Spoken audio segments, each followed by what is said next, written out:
Make it weird today.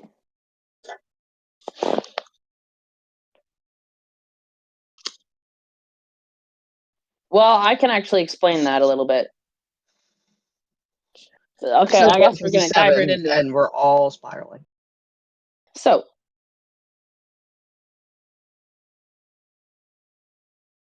good Lord, I'm getting tired of being told how many more times that they're unprecedented. So,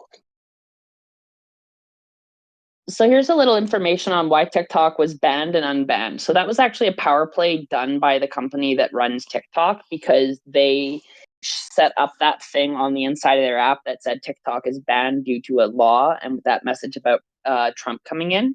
Um, the the administration had made it clear that they had passed the law, but they were not going to enforce it. That was on the incoming Trump administration to do so, and that the company did not need to shut down either TikTok or Marvel Snap, which also happened if you heard about, which is a game associated with the company that Shit! that owns it.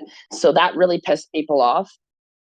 People are saying this is a calculated move because they restored service literally the next day. It was a 100%. calculated move to piss people off, to show them what'll happen, what their lives will be like without TikTok.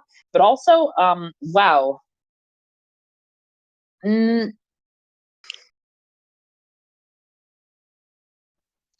checked right before we went. Live, and surprise, and literally I took a picture. Hold on, let me just grab my phone. No, it is not in the App Store, so you still cannot download it. But this is the funny thing. Let me pull up this picture real quick that I just took. When I opened I still had the app on my tablet here. It said, "Welcome back. Thanks for your patience and support. As a result of President Trump's efforts, TikTok is back in the United States. You can continue to create, share, and discover all the things you love on TikTok." Let me just fucking say, as someone who had a fucking TikTok and wanted to make something out of it, fuck you. I'm never going back. You can suck my cock. This is a op also. Like, I want people to understand that ice raids are going to start tomorrow and that shit's going to be popping off in Denver, Colorado, and you need to be paying attention to it because, like, it's going to be like fighting in the fucking streets. Sorry, I just had to scruff a kitten because she wouldn't stop trying to eat garbage. Ah, cats. So what's up, Rue? Yeah. So I need everybody to understand that the TikTok being returned is 100% an op to make people focus on TikTok and Trump being cool with the youth for returning something like that, right? Like, one thing I need people desperately to understand is there's no war but the class war. The right hand talks to the left hand. There's a reason you have photos of Trump and fucking Obama arm in arm laughing with each other about fucking us over as poor people, right? Like, this has been like there's go ahead. I don't think it's about that though. Like, they were talking as presidents. It was at like a presidential thing. And a photo came of Trump, buddy with Obama, and it really pissed his face off, right? The point that I'm making is the Democrats were never going to give us liberty either. They were just about wanting to make things bad. The options always were status quo, which means you slowly lose your rights and your abilities and your freedoms, or different status quo, which is like billionaires openly pillaging the economy and tearing everything apart until there's nothing left, right? I came up with a really good metaphor for this the other day. You're selling the orchard for the wood, right? You're not interested in the fruits of the country anymore. You're literally stripping the orchard for the wood on the cherry trees, right? That's where we're at right now. The social contract is broken down. Billionaires know that the old way of doing things is done. The government is essentially dissolved from how it used to be. You have oligarchs in power. There is no path forward right now besides revolution and conflict. Nothing will ever be the same again. I hate to break that news to everybody. But there is massive, massive, massive silver linings.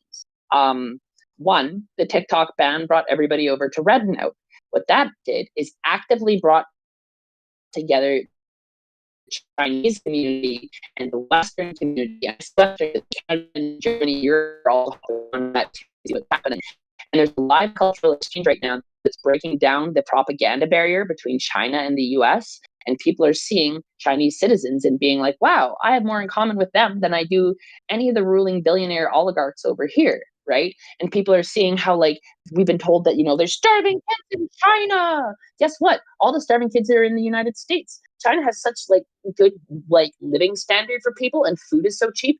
Barely anybody's starving there by comparison to here. When you say there's starving kids in China, that's an op, because there's starving kids in your own country, and that's the fucking problem, right? And everybody's really starting to realize this. And yep. And people are asking the Chinese, how do we get healthcare? How do we get food like this? And they're just flat out saying, you need to revolt against your government. This is crazy, right? So, like, the cultural exchange is breaking down propaganda, biases, barriers. It's bringing people together like never before in the wake of all of this tragedy. And something else amazing is happening. When they took away Marvel Snap, people were ready to fucking riot, because, like, we have nothing, basically. We're in the bread and circuses phase of society, and they decided to start rationing our bread. We're not even getting fucking bread anymore. All we have is the circuses and crumbs, okay? You take away our circuses, we will fucking kill you. And I don't mean that as a threat. I mean that as a statement of fact of how society is going to work. Those circuses are literally the final fucking straw that will break the camel's back. You ban TikTok, you take away Marvel Snap, you take away Marvel Rivals, watch somebody fucking just lose it and just go start shooting up, like, the authorities. I'm not saying this is a threat. It is a prediction. It is a toppling of dominoes. Too much has been taken already, and people are already fucking snapping. And the TikTok ban didn't hit rich people. It hit poor people who are content creators who had finally gotten their only fucking break to move up out of poverty, to finally feed their kids, to finally have a future. And to snatch that away from them is the most single radicalizing thing they could have ever done. And they've already done this on top of showing us their true face with how much they supported Israel fucking bombing the shit out of Gaza, and how they treated all those politicians protesting in those camps, right? The mask is fully off, and it's been shattered. There is no going back, right? Revolution is inevitable. There is no stopping it at this point. And to make shit weirder, we had another fucking UFO disclosure dude come out last night on News Nation and release footage of, which is also being clowned on, and I'll talk about why, but released footage of him fucking transporting a UAP that is an egg-shaped craft about 15 to 20 feet in size via helicopter, being filmed by infrared night vision cameras. So it looks grainy and like, kind of like, what are you looking at, right? And everybody's like clowning on it and shit, but I'm like, y'all, that's what IR footage looks like, right? So, like, we're getting crazy levels of disclosure with, like, the UAP phenomenon because of the pressure the whole Jersey drone situation has put on shit. I've literally been able to get fucking filmed videos of stuff out here that I could, like, put on the server, and you'll be like, yeah, those aren't running lights on a plane. And I'll show you a video of a plane with running lights just for comparison, right? We're in the weirdest period of our lives that anybody has ever experienced up until now, and it is only going to get weirder. You want to hear the fucking cherry on the crazy shit sundae? They're saying that psychic phenomenon and basically what witches do is what's needed to control these crafts and to conjure and summon UFOs, because apparently you can do it with magic and psionics. I can post you links on it. If you go to YouTube and you punch in News Nation, it's one of the few news stations that's not, like, owned by extreme conservative news. They cover everything from, yes, they cover everything. I don't know if they're truly independent, but they cover everything from, like, Luigi Mangione. Like, they were the people doing the report outside the prison where the inmates were all cheering out to them and, like, reporting on Luigi's situation. I'm sure you heard about. So they're like an honest to God news network, and they're like, a lot of their footage right now is about, like, the California fires and shit. But if you go search there in the past 24 hours, there's several videos about disclosure. And not only did they go far enough to bring in a guy who used to be, like, a tier 1 operator in the special forces of the Air Force, who was, like, transporting these UAP, they also brought in, like, military people to talk about it in post and dissect it and like give them heat and shit. And all they did was basically say, yeah, we've known this for a long time. Psychic phenomenon is real, and the CIA had been fucking doing this since like the Stargate program, because the Stargate program was not about sending people through a magic portal like the TV show was. It was about training psychic soldiers and people who are government assets to do things like remote viewing and literally fucking witchcraft for the government, right? Guess what? All the crazy paranoid conspiracy theories basically turning out to be true, and it makes 100% sense now why they always try to shit on witchcraft and delegitimize it.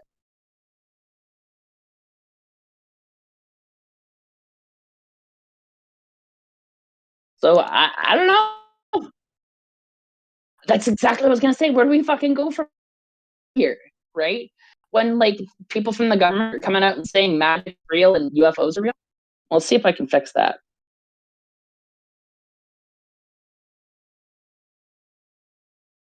They're on to me. Is it any better? Okay. Well, yeah, so that's basically like a quick update on all the crazy shit that's happened in the 7 days since we last recorded.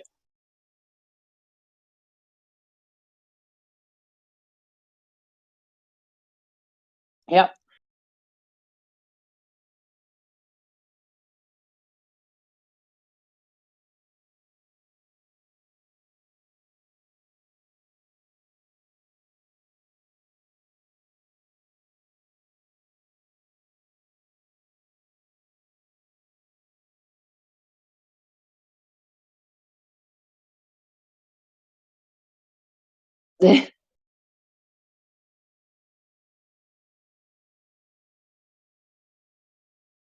I can hear you. What? Oh, goodness.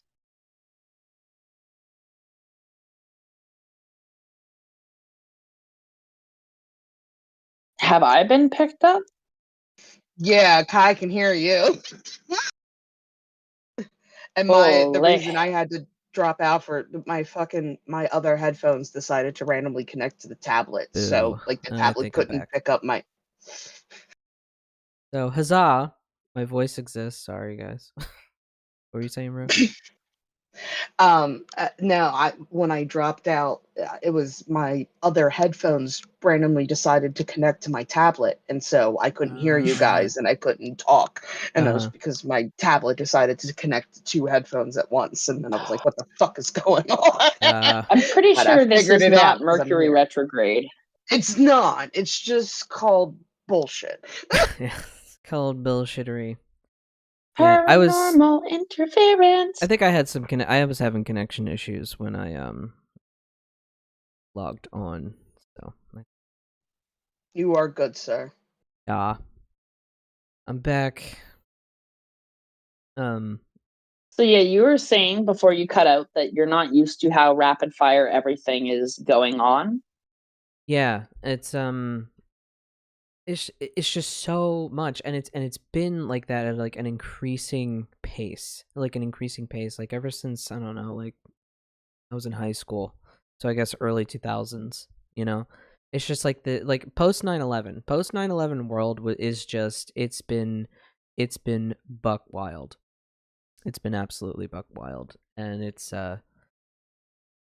difficult. It's insane to me. I've been binge watching SVU while I'm working. It just helps me. It's good background noise. There's some episodes I have to skip because, good lord, if y'all don't know, early SVU is woo, can be a little phobic at times. But overall, it has a good message. It's trying to teach people like, hey, consent's important and that shit. But like that show started in 99 and it's like insane to me. Like I'm on like season 9 and it's just like the show completely shifted after obviously the show takes place in New York and the show completely shifted after the first 2 seasons. And it was just like yeah, we basically have been living in life-defining moments since we were 11. Yeah. And it's like, people over the course of human history. I'm thinking all the people who lived through all the world wars and like all these big things that happen. Like, I think about them too, right? Like I think about, God, what was it like then? if it's like this now, you know, like it's I just think about those shared human threads, which unfortunately we keep repeating these same stories for no, I don't want to say for no reason. The reason is so the rich can remain rich and in control, but like I am just so committed, and call me like, I don't know, maybe I don't even know if I would call myself an optimist, but like I live in such this, I don't want to say a delusion, but just this hope that we can actually create a world in which we can get our climate under control, you know, like get our emissions under control. Let's figure out a way to feed and sustain everyone. Let's figure out a way to house everyone. Like, I don't understand why not. Like, I just fundamentally cannot understand how another human being can look at another human being and say, you don't deserve healthcare, you don't deserve a home, and you don't deserve clothes, you don't deserve anything. And it's like, why? What makes me different That made from no sense to you? me. Yeah, like it really, yeah, that's where I'm stuck. And then just like the rapid fire of everything, like this is a disaster, this is a crisis. Appalachia is gonna be fucked up for the next fucking decade or more. You know, that's a they had an apocalypse down there, and then you have LA, that's also an apocalypse. Like the apocalypse, not to sound, you know, One coast is freezing, one coast is burning. If that is not biblical, the fuck is? right. And Exactly. I know there's, and I was kind of saying this. We were hanging out with some friends the other day, and I think it's like when you are an activist-minded person, or like someone that believes in the good fight, right? Believes in fighting for what is actually right, what's right for humans. Is like, I don't know. I just kind of lost my train of thought. God damn it. Never mind. Anyway. It's exhausting. It's exhausting. It's exhausting, right? You feel like you have to fight every every fight. day. It's like you I feel like gotta you have say, to though, fight every fight, is and it's there- like, what can I do about the fires? It's like, donate to Appalachia. Okay, here's my measly $10 fucking. You know, donate to these people. Okay, here's my measly $10 fucking. You go on we're not the ones Tumblr. with the money. Exactly. We're not in the position to help these If people any because donations I make is out of my food budget. Right, and it's like, exactly. me too. You know, it's like any donations I make is out of my budget for operating my Robbing life. Peter to pay Paul. Exactly. Yeah, and it's just I feel like we're all in this, like, it's a little bit of like a like things are like misguided, but then it also becomes like, oh, you're poor, so here's some money. Everything's fine now. No. It these are band-aids. Like all these Kickstarters and GoFundMes, they are band-aids for problems. Like I see it all the I'm time. gonna be like, real. Oh, sorry, go ahead. I thought you were done when you said they were band-aids. I mean, I was kind of dumb, so go for it. I feel like there's nothing that embodies more of where we're at right now than the tower card. Yeah. Where it's just the only thing missing is the fucking lightning strike. The foundation is crumbled. The tower is tilting and slowly starting to fall. We literally just need a strike of lightning, and then boom, the tower card's going to happen, and it will be the collapse of society. We're like that fucking close. We are incredibly close. There's this inauguration day is tomorrow, and it's just, it's a vibe. There's something in the air. I don't like it. It's Purge Day. I just don't like it. And it's also really what it feels like is Martin Luther King Sorry, Day. go ahead. It's also Martin Luther King Day.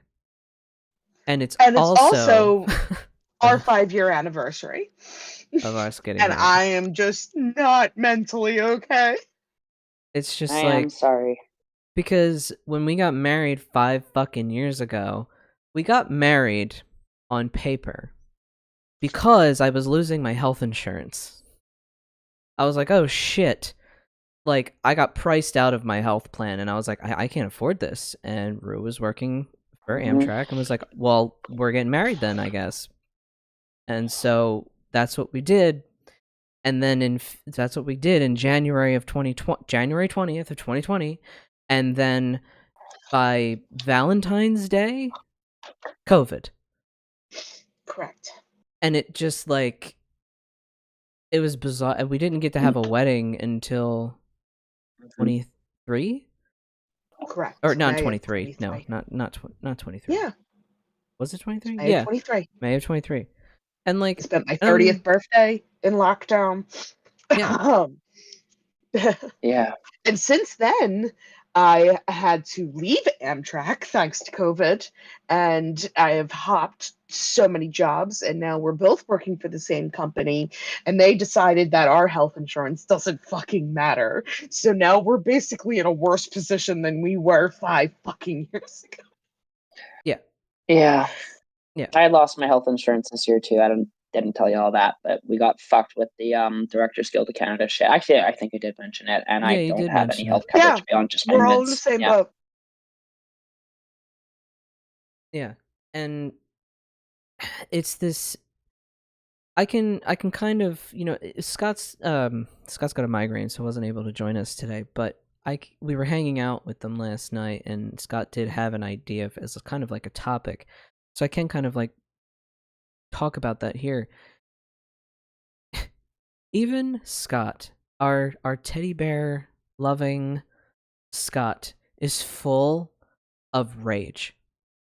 Of white hot boiling fucking rage. And I have never seen that. I've never, in all the years that I've known Scott, I've never seen that. Like, Scott's ready to go to fucking war. Like, ready to just, like, go for it. And and to make the pacifist, to make the most pacifist of us all, to want to go to war, like, that's just, it's, I almost don't even have the words to describe the feeling. Like, There when we are were no just words. talking last night. There are no words. Well, because you summed it up exactly succinctly. Like, I can speak, like, I to see Scott, to see this person that all of you know who listen to this podcast, they have been here since the very beginning. They are the most kind-hearted, the first person to forgive, the first person to give a hug, and to see them yelling, mad, angry over the state of everything. Darian was basically just sitting on his phone trying to save all of his favorites off of TikTok because he couldn't even begin to imagine not having all the things that he saved off that fucking app. And it was just like, I broke down. Like, we were together when it went live, like, I couldn't access the app anymore. I just broke down crying, and I'm like, I'm an idiot crying over a social media app, but it's so much more than just a fucking app. It symbolizes so much more. It's the first fucking amendment. Right. And Scott was asking us, it was talking like, what do you do with the rage? And talking to me, the Aries, I'm a professional rage maintainer. Here's my card. But I basically, I was like, you have to transmute it. You have to transmute. It has to go somewhere. Like, rage is one of those things that you can't just like, at least for me, I don't know how anyone else feels about it, but rage is one of those things that, like, you can't just smush down and like, we can meditate that away. But you have to transmute it. You have to push it somewhere, move it somewhere. That power, that white hot volcano, whatever it is, it has to. You have to expel it. And that's when we were really just. I was like, it's through magic, dude. Like, that's what you call the grand covens. You call them all together. Every witch group, coven, solitary practitioner, what have you. We should all be transmuting that rage into we want justice, we want equality, we want fairness, we want housing, we want food. We're tired of starving. And then it's just like you were saying, Sophia. And so it's just like you were saying, right? So we're living under this shithole society. We're all working, blah, blah, blah. And people are like, well, at least I have my TikTok, right? You know, I come home after a long day. I've got my legal weed and my TikTok. And you know what?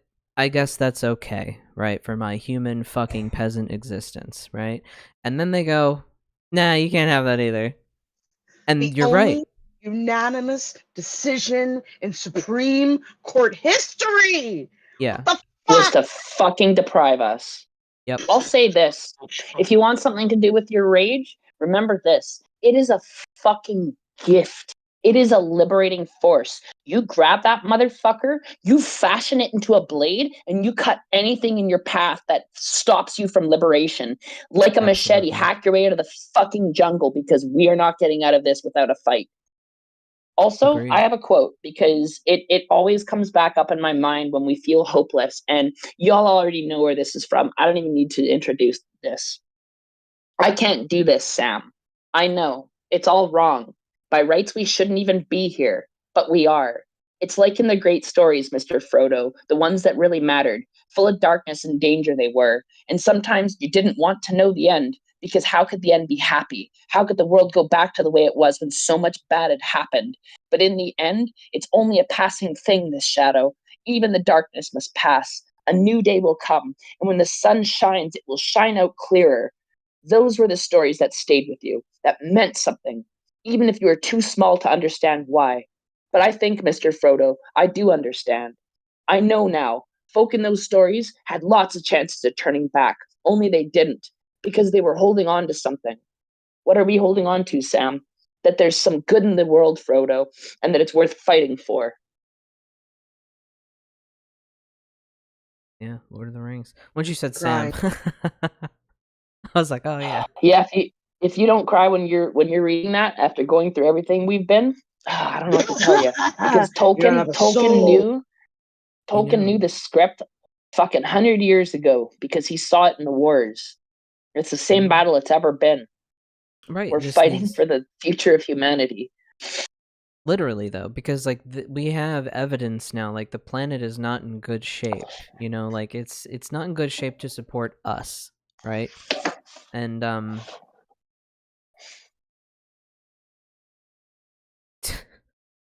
to say it's not, it's like, I don't know why we are moving toward a shift in like a decline in intellectualism. You know, I'm not sure why about that. Like when I say college is a scam, what I mean is they're charging too much fucking money for what you're getting. Like you're not getting what you pay for. That's what I mean by college is a scam. Did I learn a lot of cool shit in college? Absolutely. Was it a really awesome experience and it taught me a lot about life and people? I met Rue, right? By going to college. But like it's an experience. You know, I think everyone should be educated. Like if you want to go and get more education, like fucking do it. You know, it's awesome. But it's not worth it because you don't get what you pay for. $65,000. Right. It's absurd in how much it costs. And so that's what I mean college is a scam. Now when the fucking fuck nuggets on the other side are like, college is a scam. It's like because they're woke and something whatever. It's like, no, you idiot. It's because college is not woke. Too fucking expensive. If I may, college doesn't do what you want it to do because educating you would liberate you. They can't liberate you. And what they've done is they've co-opted the education process to become a gateway process for those who already have means to access a society of means. If you don't have that piece of paper, you will be relegated to a different sector of society. One of my ex-partners had a degree for literally studying video games, something I could have written 10 essays on him that he never could because he didn't even play those games, right? But because he had a piece of paper for it, a bank hired him to do a graphic arts job that was completely irrelevant to what he had been studying, simply because it's not there to teach you or educate you. It's there to grant people who are privileged access to a sector of society that is supposed to be denied to us poors. And if you do gain access to it as a poor, you have to put in your dues and pay back massive amounts on those loans so that you can pay your way into that society for your next generation through blood, because that's how they want it. It has nothing to do with teaching you, because that would liberate you. Yeah. Correct. Sort of this interesting, and that's why college can't be woke. Right, it isn't. Like, and I experienced that, you know, like, because you'd constantly have to, like, you constantly have to fight against, you know, like, if you, for clubs and, like, shit like that, you know, student activities, you gotta constantly, like, lobby for it and, like, you know, beg and, you know, deal with red tape and shit like that. And then teachers are always, or professors, I should say, they're always trying to get you on technicalities. You know, some of them are just dicks and they're just, you know, it's like, why are you even teaching? Like, what the fuck's your deal? Like, if you're just such an asshole. So it's just... because professors get tenure, and it means it's lifelong teaching unless they get ousted. Meaning they don't do it because they like it, they do it because it's safe. Yeah, but at our college, I don't know if anyone had tenure. Like, it was hard to get tenure at our very small little college. Yeah, it is a thing. But I remember some of my worst professors were fucking adjuncts because I just, you know, they just didn't. But, and that's the thing, is because, like, we don't pay them enough, right? And this is what it all kind of comes down to, is we don't place value in the correct areas in which we need to place value. We need to value education, and so we need to actually make it educate and liberate and, like, break you free of these things, not indoctrinate you further. And that's what we saw in this past election. A lot of college-age people, men, boys, you know, voted for Cheeto and co. So you can't say college is woke. Sorry. Refuted. But there's one thing they'd have to teach you to liberate you. And I think I kind of got an idea on what it is. See, pardon me for the coughing. 1 second. Another thing, before they passed away. Oh, sorry, go ahead. Another thing we were talking about. I'll just jump in then. Before they passed away. Oh, sorry, we're doing that delay talk. You go ahead, please. We have a delay. Yeah. All right. So, the other thing that we were kind of talking about last night, and this is like something that, is kind of like, sometimes I have these moments where I look at people on the other side, you know, these people that are like, oh, Trump's awesome, and, you know, fuck all your rights and whatnot. And I'm talking about, like, the people that are poor, like, it's, you know, like the poor people that voted for him. And I'm looking at them and I'm like, oh, man, we are in the same boat, and you don't realize that. And because of my lived experience, I got to see what the world is actually really fucking like. And these people, like, just still live in this bubble. Mm-hmm. And it's because a lot of them are, like, let's be real, they're not queer. You know, if you're poor and voting for Trump, you're probably not queer, right? So they're cishet people that have lived, like, a shitty, poor, low socioeconomic, boring shithole life, right? And so that's all they know. And then I think when they see us, like, they see us being authentic and genuine and happy, and they see color, and they see, you know, people that are different, and they're smiling despite everything. They're dancing despite everything. And I think they get pissed and, like, jealous that, like, they can't have that. And I just think that's just where some of that comes from. But it's just like, I think about these people, and I try not to feel a superiority complex sometimes, because sometimes I'm like, you're just fucking idiots. You're swine. You're stupid. You know, and then I'm like, well, that's kind of like me sounding like them, because that's what they think about me, you know? And it's just that it's this hard balance of trying to have enough empathy and love for them, but also you have to stand your ground and fight for yourself. And that's this, like, that's the shit of it all, I guess. But you were saying, Sophia. Yeah, so what they'd actually have to teach us to liberate us is how to educate yourself. Like, before they passed away, somebody who I view as like my adoptive parent, because they like raised me more and taught me more about the world than my parents ever did combined, right? Yeah, And I've got a RIP couple of JD, those I love you. figures. You're a real one. RIP 2020. The most important thing I think they probably taught me in my life was how to educate myself, how to learn, how to seek something, how to be curious, how to play with the information and not just like study it like it's dead, you know? And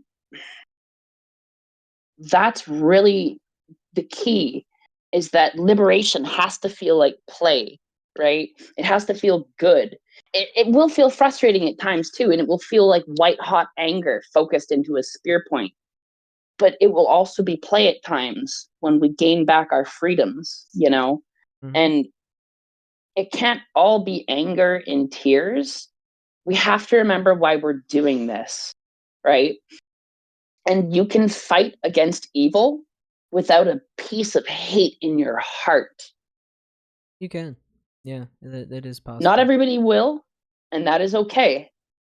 But I don't hold hate in my heart for the people who have been corrupted, who have had their humanity robbed from them, who have willingly gone along and given their humanity away. I do not hate them. I do not feel bad for them, and I do not owe them mercy, but I don't hate them. They're victims too, and it's terrible to say, but they've got a certain type of brain damage through insulation. Like we talked about in the other episodes, wealth is the ultimate insulator, right? And studies have shown that it robs you of your humanity to be insulated from other people in that same way. It's a very real type of brain damage. And if you're a politician and if you have like a stroke, like John Fetterman, you also become a conservative as well. I mean, fuck, they're finding these politicians at retirement homes. Yeah. So I don't know what that's like, about. I had to unfollow that motherfucker on Threads. I was like, oh no, Threads, Blue Sky, Threads. I don't know. One of them. One of them. Also, if you're up for it, a lot of us are doing a week-long boycott of any Meta-related products. We know that we're not going to get people to stop using them, and it would also be reckless to completely yield these platforms to right-leaning targets. But also, rescinding a week's worth of revenue is a fucking very good message that we're sick of their meddling. So I went and deleted my Instagram application today off my phone.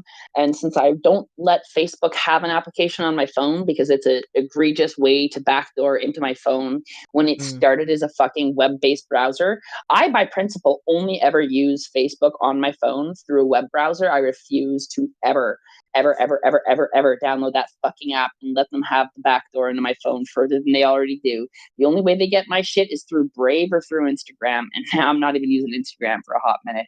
Although we will go back to it because Instagram is a big center for a lot of activism because it doesn't get shut down in the same way. And that's why people talking about what was happening in Gaza was so powerful on Instagram this past year, right? Also, potential ceasefire happening right now. Yes, and I heard he's trying to take credit for that for no fucking reason. But I am they can happy eat my fucking nuts with a fucking craft single lukewarm that's like a little past its best before date on. Sorry. And you're gonna like it too because it's gourmet shit. You know, it's like, oh, okay, yeah. It's emulsified cheese solution is technically what it is. Speaking of apps, though, if you are an Android user, there is an app. Something. It's kind of like the two areas of focus. This kind of was getting it earlier. When you're in the activism sort of sphere, and this comes from my friend Stacy's workshop that she gave at South Jersey Pagan Pride. when you're an activist, you really got to focus on some key areas in which you got to. There's a lot of shit. There's a lot of fights to fight, and so you kind of have to pick one or two fights to kind of focus on, kind of thing. You have to know what's your niche in the fight. You know, what's your role in the fight. And for me, what I'm kind of settling on is this overarching, like, freedom of religion, separation of church and state. The amount of God that you already have in my government is uncomfortable, and that needs to go. You know what I mean? But, like, no more God into the government, okay? That is a big problem for me. And so that's really, like, where my focus is. That's why I'm so committed to everything I do with Pagan Pride, because that is directly fighting for our religious freedom, because we know that it, you know, it's up for debate. It's up for discussion. Isn't it funny how that was also hard baked into your original freedoms as a country, and it's one of the first and most fundamental things they tried to erode because they knew that it would be a gateway for all the other ones? Yes. Like, look at the restriction yes. of freedom of speech and everything in the name of fucking religious freedom, right? Mhm. It's egregious. It's egregious. And your forefathers knew this. They knew this. They... and they tried to fucking warn y'all, too. They did. And they gave you guns to do something about it. And they gave you guns to do something about it. They armed us so that way we could... But I don't think, though... I mean, also... And you're still armed. Right. And that's one of the things that I get the most passionate about, is that, you know, the patriotism that they instilled in me as a young kid was like, no kings, we bow to no king, no taxation without representation. You know, we have freedom of religion. That's what makes America great. And freedom of speech, which is what we're doing right here, right now. Because if anybody wants to shut us down, I would like to ask you, what should be illegal about discussing the charter that your country is founded on? We ain't talking about anything other than the fucking, what is it? Because I know in Canada it's the Charter of Human Rights and Freedoms. What is it? The Bill of Rights, or it's the Constitution? Yeah, I can never know which one it is. But people, like, we're literally talking about your even founding Americans documents. Don't know what the fuck it is. And I would like to just say this one thing that should hopefully radicalize every American. If talking about your founding documents and reciting them out loud sounds like treason in the state you are in, you need to understand what has happened. If saying you have a right to bear arms against tyrants and oppressive forces who have stolen your society makes the feds come for you, you don't have the country that you were told that you have, and you have an implement and a specific addendum carved out for that. And if you utilize it, every single piece of your original framework of your country's legislation will let you do that. But if you don't do it and they legislate that away, you're fucked. And I'm not somebody who's an accelerationist on this shit, but it was written in for a reason. Yeah. And if talking about it makes you sound like a terrorist, then by God, they've made your fundamental freedoms akin to terrorism. And that should scare everybody. Yeah. Because there's also, I don't know if the law was actually passed. I have to look in to see if it was actually passed, because there was talk of giving presidential powers to label any nonprofit organization a terrorist organization. So basically, like, any nonprofit, if the president so deems it, is a terrorist organization. No ifs, ands, or buts about it. And I was thinking of that, like, in something freedom of speech. Right. And I'm thinking of something in terms of, like, you know, of Pagan Pride, right? Like, all we do, like, we are a blip in the grand scheme of nonprofits doing things, you know. We have one event in a park every year, but he could decide, you know what I mean? It's just like that, and then the question becomes, okay, so we get labeled a terrorist organization. Why? What are we doing? So we collect food donations, and we sell crafts, and we give workshops, and it's all, and we're all centered around... You're being queer is what you're doing, and you're not being Christian. Right, exactly. You're not being Christian. And I think that is what a lot of this is boiling down to, is Your morals don't align with mine. Okay, well, what are your morals rooted in? My morals are rooted in Christianity. Okay, great. I'm not Christian. I'm American. Let's start there. And this also like just goes into, and like, I hate being like, this country was founded on these principles, and it sounds like I'm glorifying it, because this country was built on bloodshed and like fucking horrible shit. You know what I mean? Taking other people's It land. absolutely fucking was. And Right. let's be 100 about Yeah, and it's like to call it anything other than that is like, you know. But it's like, at least like they kind of tried with like they had a vision, I guess. I don't know. They had At a least they vision of something understood. better. At least they understood one fundamental thing that has been systemically divorced from public understanding, and it's that no war but the class war, motherfucker. They wrote it in your constitution. Literally, we the people. Like, I don't know. And I know where it got lost. It's this American individualism, like, and it's been hard coded into us for a long fucking time, because that was the idea of America, is that it wasn't that everyone came over here to work together. Everyone came over here to grab a piece for themselves and hold down the fort, and either get really rich, you know, by doing all this shit and fucking over these other people, or just grab me a piece of land, have a house, have a farm. Killing natives and fucking getting gold. Yeah. Oh, and finding oil. You know, or that, or with some people it was just, hey, I just want to feed my family, and I'm just going to have this little patch of land, and I'm going to try and be cool with everyone around me, and I'm just trying to live.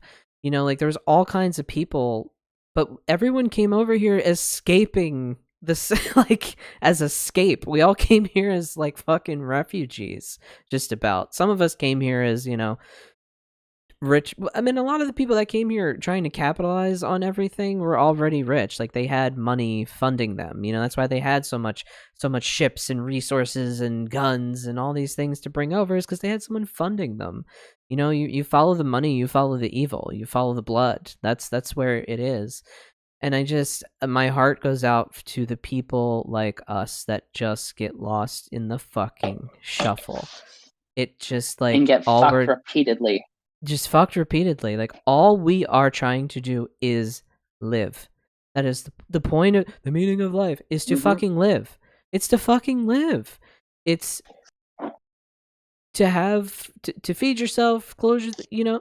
And this American individualism, that's what it's been from day one. Is, yeah, there are some great examples of communities that still function. I think that's why there's this sort of like, people have this sort of like fascination with the Amish community, because wow, they work together and they help each other. Like, if someone's barn burns down, they work together to put the fire out and rebuild it, and no one asks for money, and no one asks for a handout, or, you know what I mean? Like, no one's like, oh, you owe me one, bud. You know, it's like, no, it's just, that's what we do here in this community.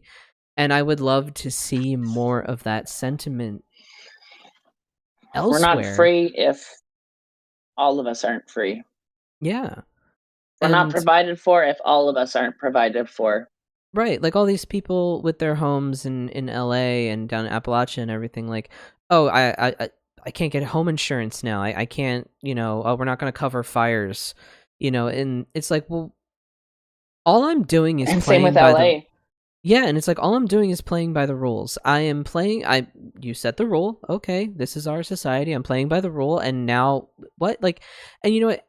In a way, like, this sounds horrible, probably, but all of this is good.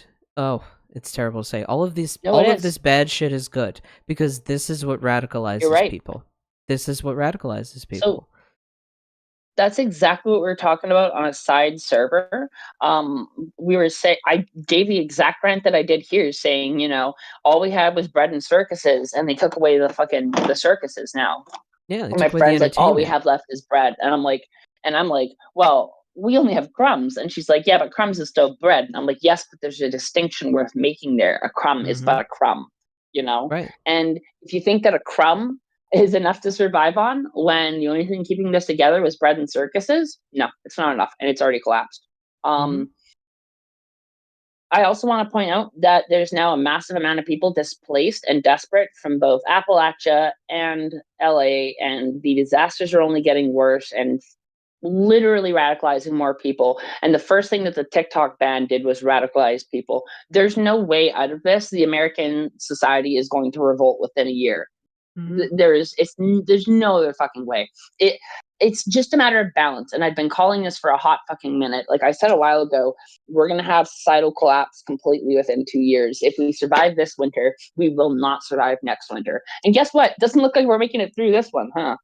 Like, I really do think we're just gonna reach a point where people just start walking into stores and just start taking things.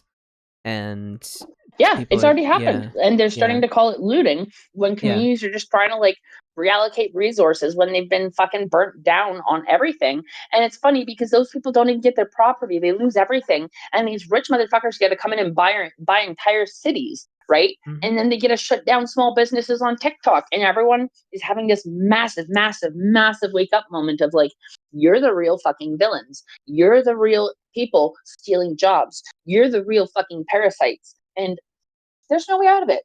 That's why, like, you see people coming up with so much like UFO disclosure right now, I think, because I pointed this out to a friend. He said, "You think society can ever go back to the way it was?"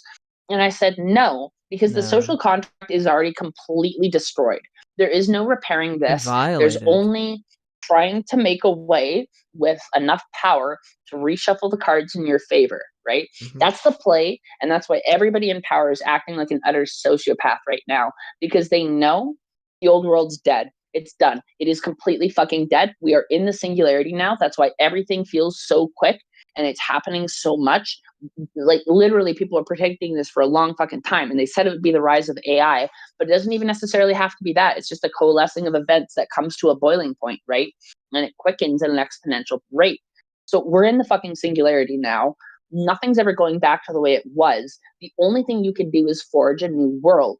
We are literally in World War III already, and whether or not it's a war of arms, it's a battle for the entire future of humanity in the world. And I want everybody to look at yourself and wonder what your role in it is, even if it's just surviving, right? But if you can fight, by God, fight. Yeah, if you can fight, fight. And if you can just survive, great, because someone needs to be around to rebuild once it's all over. And I'm going to be real with y'all. I'm going to make a confession. I've been invoking winter this entire time extremely hard and not stopping with every single result I've gotten. And I do kind of blame myself for freezing over the entire eastern starboard, but I'm not stopping it because we need winter. It's the only thing that'll combat climate change. And I've been trying to encourage other mages I know just step up and start doing things like this. And it's working. My friends started casting for a blizzard over in Alberta, and now they're getting snow, right? And I'm going to literally cast for the seasons every time and try and rebalance the fucking wheel of the year as I go through it on this initiation with the Fae, right? I will not stop casting winter every single fucking year. And even if it freezes over the starboards too much, I'm sorry, we need it to replenish the ice caps and like make the trees and be able to absorb carbon. If you can fight back with magic, I need people to understand this power is so strong. The United States government implemented a culture of ridicule to make people think that they couldn't do this stuff, and then turn around and hired people who could remote view and find people at a distance, okay? Jimmy Carter said the most astonishing thing he saw as a president was a remote viewer finding a downed plane in a 1 kilometer square grid in Africa, and people going and finding that and finding the wreckage there like that. Like, seriously. This shit's real. Your powers are real. Go ahead. If I was more to the readers, but also for you, Sophia, if you want to read it. Llamas Night, like Catherine something, can't remember her last name. Llama? Like llamas, as in llama? Yeah. Oh, not like llama. Llamas like loaf mass. Okay. Like the Sabbath. I don't know what Llamas Night is. You would have to type it into the Discord for me, and I would love to look into that. Yeah, it's a book, but it is essentially about it's set in World War II. It's about a coven of witches trying to take down Hitler. Essentially, that's it in a nutshell. That rules. Yeah, and if you need a copy, ask me. But or search it out. But yeah, it's a fantastic read. It was the perfect combination of reading Dion Fortune's letters and the work that she was actually fucking doing during that time, like with the invasion of Britain, and then reading Lammas Night, which is essentially like a historical fictionalized account of what was happening at that exact time. And Dion is actually mentioned in the story, so it's this really like blending of like what it was very inspiring, and it made me realize, I was like, this is the type of magic that we need to be doing, like in essentially like Call the Grand Coven. We had talked about in a previous episode, the Witches Battalion is what we were calling it. Like, this is the type of organized magic that needs to be happening, is like work for the same intent. But I was also thinking too, I was like, because like in the book, their main thing was, you know, basically not to kill Hitler, it was to stop him from invading Britain. That was the whole intent of their magical workings. And with us, like in our current situation, there is so many different factors at play. Like there's capitalism itself, and you know, like and the oligarchy that's forming, and like all of these things. So it's like, I think to have multiple factions of people doing magic in the areas that they are best for, like if you're really good at finance magic and you can fuck the stock market, like fucking do it, you know? Concentrate our efforts into what we're good at. That's kind of my call to anyone listening, spread the word kind of thing. Like, do magic for what you're good at. Don't try and like jump in on this big massive working to hex whoever, because, and you know, it's like, it's great, but like maybe you're just not good at hexing. I mean, it's not your wheelhouse. Yeah, That's for fine. real. Do what you're good at, for fuck's sakes. Like, I'm gonna be real. We way overemphasize on like conflict magic and war magic. It's idiotic, right? Do what you're good at and what synchronicity has naturally led you to. There's so many more ways to go about something instead of forming a cudgel, especially when you have the entirety of your imagination behind you. Like, fuck, man. It's so oh, bunga bunga, make big stick, swing big stick. Like, fuck, man. Like if you're what, you know, We're if you're like a magicians. green witch, right, and you plants, you just have a green thumb. Put so much magic Help out plants. there. Help plants. Help everyone. Think of everyone's garden that they're about to start in the spring. Send your magic there. You know, like that's what we need. That's the type of like, because in the astral anything is fucking possible. I can go visit your garden in the astral. That's easy enough, right? Like that's what we do. And if you can do weather magic, fuck that shit up. Seriously, Yes. I'll tell you a little short story. When I was young, I learned that I could completely stop winter if I wanted to. And sorry, I kind of did that a lot, and I really, really, really fucked shit up, and I realized that over time. This year was the first year where I embraced my power to cast ice and just freeze everything over. I've done it before. I knew I could do it, but it worked again. And if you can do it for your own localized area, dear God, cast winter, reinforce ice, talk to the sacred cold that we have ignored and belittled and that we constantly bitch about, but is one of the most fundamental forces holding our world together. If you're a healer, then reach out to people who are throwing your communities off kilter, acting like fucking cult leaders and egomaniacs, and like do some magic to help them fucking come to themselves so that they can heal and stop leading people like astray or like shitting on other people. Like, you can do things that are not me smite X person, you know? You can do things to make the world bloom. And that's kind of what we fucking need right now, y'all. We need alien disclosure if that shit's really real. We need people willing to fucking get in touch with their magic powers and like learn what they're good at or pick up a psionics class, which, like, speaking of which, I'm going to be running some of that. I'll talk about it at the end of the episode.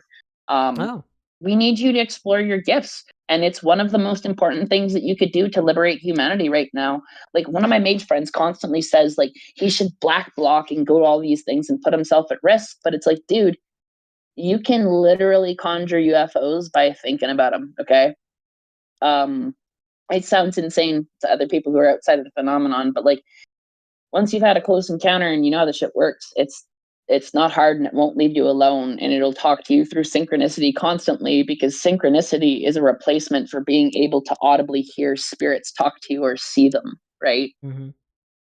It's the phenomenon reaching out in another method. That's why it feels so auspicious, and that's why it is often with things that are seemingly like not even fucking correlated, right? Mm-hmm. Follow your synchronicity, follow your heart, explore your magic. It's literally the key to liberating humanity right now, and fight back however you can. You have the fucking power. Don't let anyone tell you you can't, because it is intrinsic to consciousness. It is intrinsic to you being here.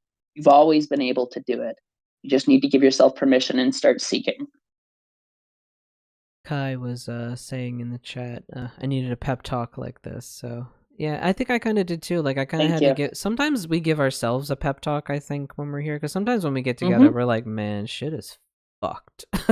It's a little. We always have to let it out at the first half of the episode, and then the second half is like the resolution, and where do we go from there? You know? Yeah. There was also a question here in the chat from Banshee. I don't know if you are also in our Discord, Banshee, but how do you protect yourself in the astral from getting killed? Was the question. That really comes down to like, could something even kill you if you were killed on the astral? Well, the question was, how do you protect yourself in the astral from getting killed? And then here's a follow-up question. Yeah, people tell me not to. Oh yeah, Kai is also curious. So people tell me not to because you can be possessed or get your cord cut. It's really about personal sovereignty when you're in the astral. You are protected because you have willed it. You know, I would say before you start maybe doing astral work, like I'm trying to think of a really good like book recommendation of like to give you like those founding tips for like protecting and stuff. Psychic Protection. I actually would like by Ted Andrews was good. Oh, that's an interesting one. If you have links for it, I'd love to see it. Yeah, it's an older one, but a good one. Real talk though, I have done the most reckless things ever, as of which I did shit like diving into shit like what people would call dabbling. I did a heroic dose of Salvia divinorum for my first hallucinogenic experience, like way overdose. It was crazy. I astral projected when I was a child with no protections, right? I've always come out the other side and learned a lesson by willing to walk through. Fear has only ever limited me from doing some of the most best liberating things that I could have ever done in my life. And when I feel a certain type of fear, I notice it's always related to the unknown. And I notice that with experience, I notice that my fear is always worse than the actual doing of the thing in my own torment that I give myself. Yeah. And ultimately, you're your own obstacle, right? This is also another really big advice. I think as humans, we need to learn better to not take other people's opinions as dogma and use them as cautionary tape to understand how to experience things. Sure, stuff can mess with you on the astral, but like, you're already here now with magic powers doing this stuff in a world that doesn't want you to have it, right? Like, what's the worst that could happen? And I know that sounds reckless, right? And I know people have had horror stories, and this really isn't for everybody. But like, I truly do believe at the end of the day that we are all just fractalized versions of the same creative energy of the universe. And what's out there is also a piece of what's inside of you. And you have the ability to navigate everything you're coming across. You have free will, you have power. Find the spark in your soul and let it out. And if you have to, grab some energy, channel it into your hand, make a fucking gun and shoot it, okay? Or make a sword and stab it. You'd be surprised at how effective just simple energy working like psionics is. Yeah. But to kind of maybe a little more succinctly answer your question, Banshee, it's kind of one of those things in the astral, like kind of about sovereignty, right? It's like sort of like the idea with ghosts, right? Like a ghost can only possess you. Like spiritual possession happens because you allow it, because you have in some way allowed it to happen, kind of thing. So in my view of things, astral is very much that same sort of thing. Like if you think you can be killed in the astral, then you're allowing it to happen, sort of thing. So, it's kind of my view on it. But you did say That that is you a did very just good point. but you did say you did just found us. So welcome, first off. Secondly, we do have a Discord community. So, and we do have we have a couple chatty people. We got about like a solid maybe 10 of us, like a group of 10 of us that kind of are chatting in our Discord. So if you would like to talk about this concept, with other folks here, I'm sure a lot of folks would love to, talk about it with you. Talked about their experiences and what they do. I also want to dovetail off that really quick. Like, how much have we seen the threefold law fuck people up who, like, literally incur it upon themselves? I've or seen the belief that if you do magic, it always has kickback, and therefore you incur that kickback on yourself. Yeah, I've seen it at work. It's usually like people in leadership positions that aren't good at them, and how the tower must fall. Don't ever right? get yourself in a position where you're afraid of using your own magic, because that's a dogma that someone's put into you. That's a mind trap. Mm-hmm. I did also want to mention, we have forgotten to mention in the past couple episodes, and this is my fault, but we do have, oh god, Tink, right? That's the name? Tink. Tink is still subscribing to our Hail Satan tier, and our Hail Satan tier. Shit. Yeah, our Hail Satan tier is pretty cool on our Patreon, because basically you can send out a hail or shout out to like whatever. So if you have like your business to promote, or like there's a message to deliver, or an event to promote, or whatever the case is, $6.66 a month on Patreon will get you the ability to hail something. But we do have Tink as one of our subscribers to that tier, and Tink always wants us to, keep the people of Palestine in light of everything else, the fuck that's going on. May we remember the people of Palestine, and all of the things they're going through, and hopefully that this ceasefire thing is not just more political theater, and actually has some kind of end to the killing. Politically, I don't know what will happen to that region, or if Palestine even exists geopolitically. I don't know. But the most important thing is that the taking of human lives stops. And I hope that they can actually come to some kind of fucking agreement in that regard. But yes, I always wanted to shout out. Stop genociding Palestinians. Yes, and I always want to shout you out, Tink, for all of your support with us. We appreciate it so much. It keeps the server bills Free paid. Palestine. Free Free Palestine. Palestine. Free Palestine. Free Palestine. Free Palestine. Free Palestine. And yes, arrest Netanyahu because he's a fucking war criminal. Yes, also that. But yeah, Banshee, if you Google us, you can find our Discord links everywhere. We have a link tree. Just look for Witches Betwixt. I'm sure something will pop up, and that will take you to our Discord server. And if you want to chat more about astral projection stuff, I'm sure that would actually probably conjure up some fun conversations in the Discord. I'm sure a lot of us would love to talk about that. Alrighty, so with that, we are a little bit over an hour. We are gonna head out of here, and we will see you all. Can I do a quick plug? Oh yeah, sure.